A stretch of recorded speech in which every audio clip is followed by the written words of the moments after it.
জনবহুল রাজধানী ঢাকার অন্যতম চ্যালেঞ্জ হল সুশৃঙ্খল পরিবহন ব্যবস্থা। পরিবহন ব্যবস্থার নতুন ও আধুনিক সংযোজন হিসেবে মেট্রো রেল ঢাকার পরিবহন ব্যবস্থায় এনেছে আমূল পরিবর্তন। কিন্তু গণপরিবহন হিসেবে নির্ভরযোগ্য মাধ্যম বাস ব্যবস্থা এবং টার্মিনালকে আধুনিকায়ন করা সময়ের দাবি। তাই এবারে গাবতলী বাস টার্মিনালকে মাল্টি মডাল স্টেশনের রূপ দিতে উদ্যোগ নিচ্ছে সরকার। বিস্তারিত ইমতিয়াজ আলমের রিপোর্টে। সব ধরনের নাগরিক সুযোগ সুবিধা যুক্ত করার মাধ্যমে গাবতলী বাস টার্মিনালকে মাল্টিমডাল স্টেশনে রূপান্তরিত করা হবে বলে জানান স্থানীয় সরকার, পল্লী উন্নয়ন ও সমবায় মন্ত্রী তাজুল ইসলাম। ৭ মে মঙ্গলবার জাতীয় সংসদে ৭১ ক বিধিতে ঢাকা ১৪ আসনের সরকারদলীয় সংসদ সদস্য মাইনুল হোসেন খান নিখিলের উত্থাপন করা নোটিশের জবাবে লিখিত বক্তব্যে তিনি এই তথ্য জানান। স্পিকার ড. শিরিন শারমিন চৌধুরী এই সময় সভাপতিত্ব করছিলেন।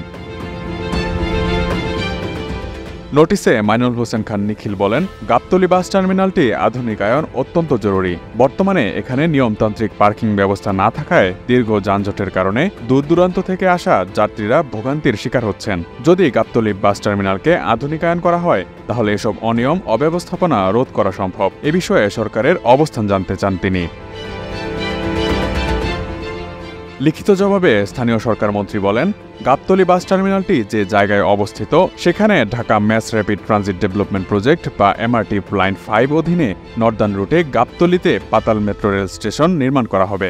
এজন্য বর্তমান অবস্থান থেকে গাবতলী বাস টার্মিনালকে অস্থায়ীভাবে স্থানান্তরিত করা হবে। টার্মিনালের দক্ষিণ পাশে ১২.৮০ একর জায়গা প্রাথমিকভাবে এর জন্য নির্বাচন করা হয়েছে। তিনি বলেন, নতুন অস্থায়ী টার্মিনালটি ৬,৪০০ বর্গমিটারের। সেই সঙ্গে ২৬০টি গাড়ি রাখার জন্য ডিপো নির্মাণ করা হবে নতুন করে। তাজুল ইসলাম বলেন, গাবতলী বাস টার্মিনালকে সব ধরনের নাগরিক সুবিধা সম্বলিত মাল্টিমডাল স্টেশনে রূপান্তরিত করা হবে।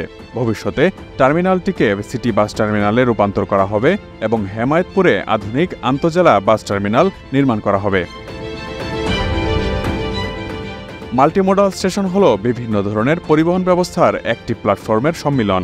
মোটরচালিত যানবাহন, কমিউটার ট্রেন, পাবলিক ট্রানজিট, মোটরবিহীন যান ও পথচারীদের একটি হাব হিসেবে এই ধরনের মাল্টিমডাল স্টেশন নির্মিত হয়ে থাকে।